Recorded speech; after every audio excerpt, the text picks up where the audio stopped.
Today is a holiday here in Kenya. So when I did the comparison on the richest neighborhood, first class neighborhood in Kenya, and if we have a system of rotten leaders, it's the elephant in the house that we're dealing with right now. And the big question is, how are we gonna change this system?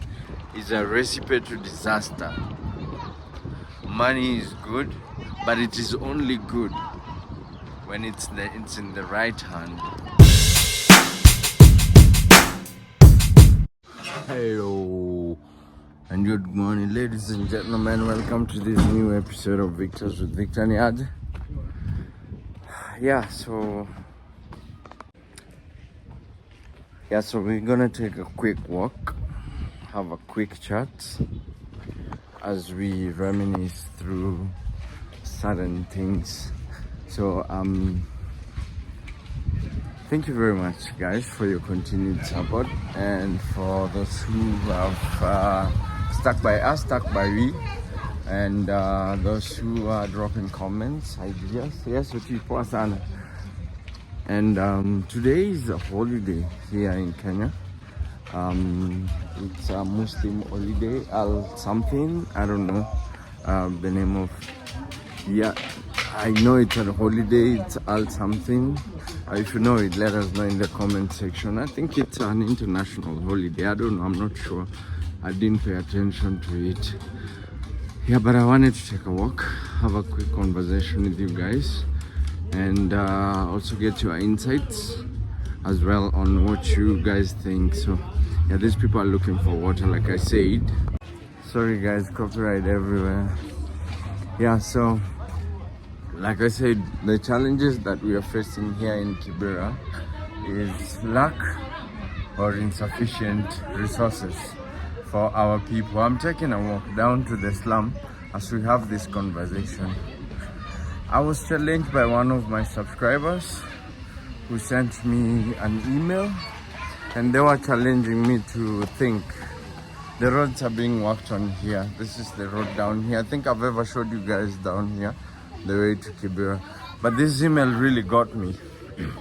And I've been thinking, so when I did the comparison on the richest neighborhood, first class neighborhood in Kenya, and in comparison to Kibera, I think it intrigued something in this person, and they were challenging me to think about it, which is also good.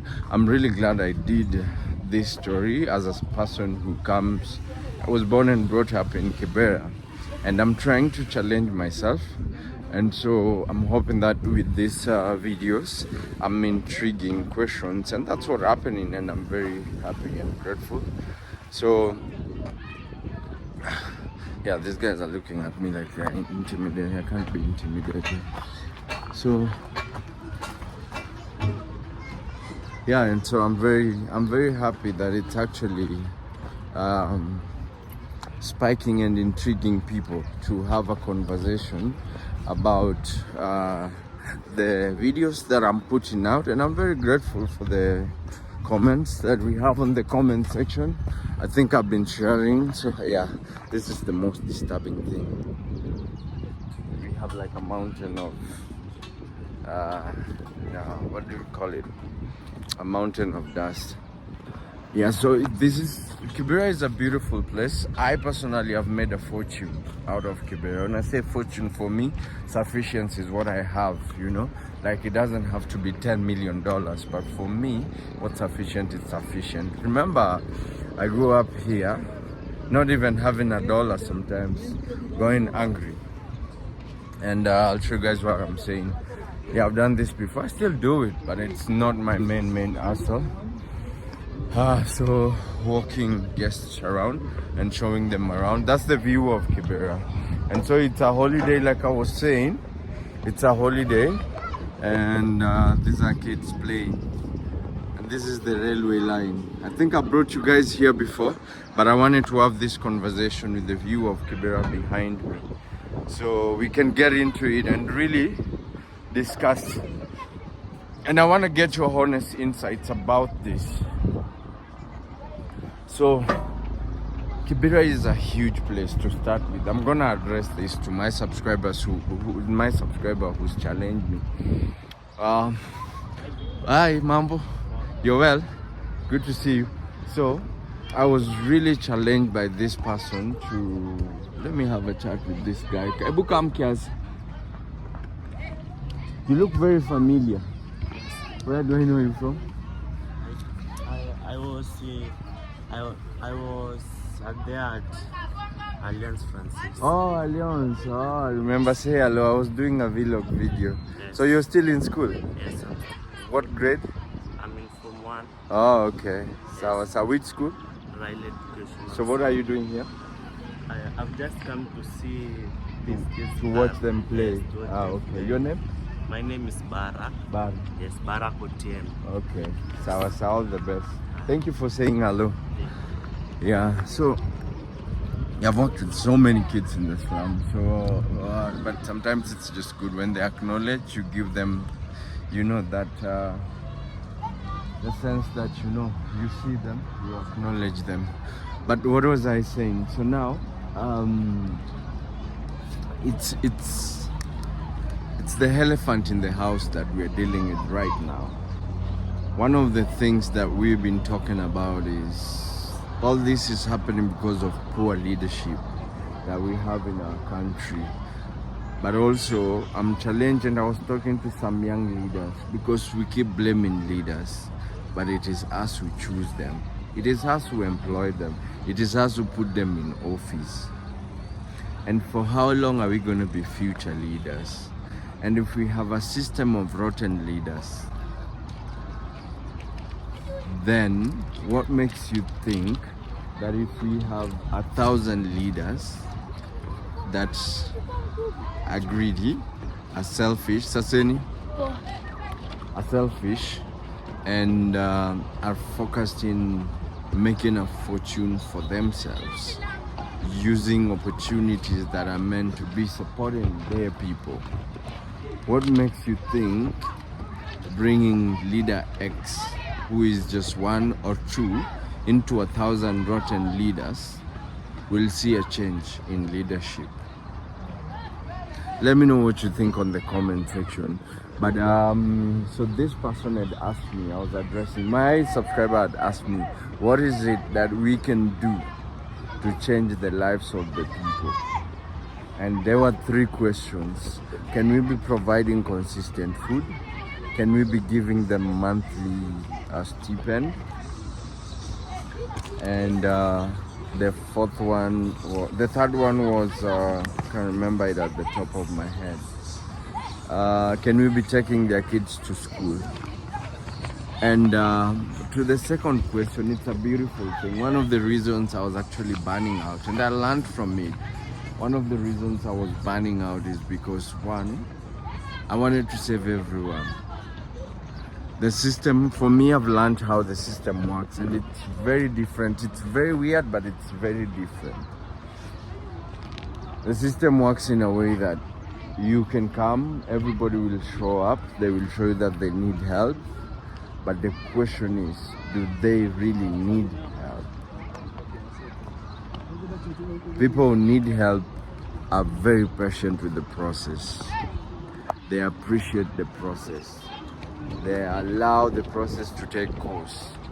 And so, giving people monthly stipend is a recipe to disaster. Money is good, but it is only good when it's in the right hand. Money is good if it's the right money given to the right person. They say in most cases, don't worry about my t-shirt, I wore it literally like this, knowing what I was doing. But in most cases, there was an experiment I did with one of my students. So, iconicness. So when he came to Nairobi, I told iconicness, what is it that you want? Because he was really struggling and straining. And he told me he wants money. And I asked him, how much money do you think right now would change your life? and he told me $100. He was a young person, I understand. So I gave him 4 times that, and I told him, this now should change your life 4 times. I knew what I was doing. I know $400 cannot change anyone's life. I mean, it can, but it would take time. So I gave Iconic Nas $400. I hope we continue to the next episode. I hope we'll be able to talk about that as well. And so Iconic Nas was very grateful. He's a Muslim, so gratitude is a huge thing with him. So he was very grateful, and then I told him, go do your thing. And then after 1 week, I went to Iconic Nas. I called him and I asked him, so how has your life changed, or how do you see your life changing? He told me the money was over. In a week, the money was over. Remember, he had asked for $100. I gave him 4 times that money and told him to change his life. He got a better house, he got better beddings, and then he also got stock of food, and the money was over. So if we sit down and think that giving monthly stipend would help these people without a plan, then it is a recipe for disaster. Let me know what you think on the comment section. But all this that I'm saying are things that I've tried and I've seen them fail. The second thing that I want to say is, I think where we should start with is, one, I don't know what sort of education, but financial education needs to be at the top priority of every teenager who's above. I'm trying to hold it so we can have the view of Islam on the side. Who is above 18 should have financial literacy before they even have money in their pocket. Let me know if that is true or not, because I messed up. My first tour to the US, I made money, and when I came back, I'm gonna be honest with you, other than buying my mom a dress, there's nothing I invested in that money. With that money, I moved from the slums. That is the first thing we always want to do, move away from the slum. And many people there are people who've been asking me, you can't die with these people in the slum, why don't you move and live? Look, I work here, I can stay anywhere that I want, but I come here because it keeps me on course. There are mistakes that I made that I would not love a lot of young people around me to make them again. And so staying here is not just helping the young people, but it's also helping me. So to my subscribers, and I know people, I really appreciate that people are brainstorming and thinking about some of these videos that I'm doing. But the big elephant and the big question is, how are we gonna change this system? And if we are straining to change it, then when are we gonna change it? We have leaders that are very insecure with the young people that ask questions. And so I think that's the beginning of the problem. And then 2, they don't want to be accountable. And if you want to hold them accountable, then there might be consequences to that. I am not in power. I don't have a gun for my protection. Only have my God. But again, I also, let me show you guys. Yeah. So this is the second one. And we just walked like 2 kilometers. Not even one, no, about 1 kilometer. Then we have goats here. So ladies and gentlemen, the big question is, how do you guys think we can change the system? Tasim? Yeah, these are kids playing. How do we as young people see a change for tomorrow, for the next generation? And if you are in a country that has achieved bridging the gap or even making it better between the rich and the poor, from what I was showing you yesterday to what I'm showing you today, let us know in the comment section. I hope you guys enjoyed this brainstormer. This kid is beating the cats. I hope you guys enjoyed this brainstormer and this small tour through and around Kibera. If you're new here, please hit the subscribe button if you're a continued supporter. We also celebrate and appreciate you. So I was walking around, and a lot of these roads within the past 1 month, they've been worked on. So these are roads to the estates and into the slums. They are working and cementing them. I'll show you guys what they're also doing for the main road. I hope you guys enjoyed this vlog. I'll see you guys in the next vlog. Adios.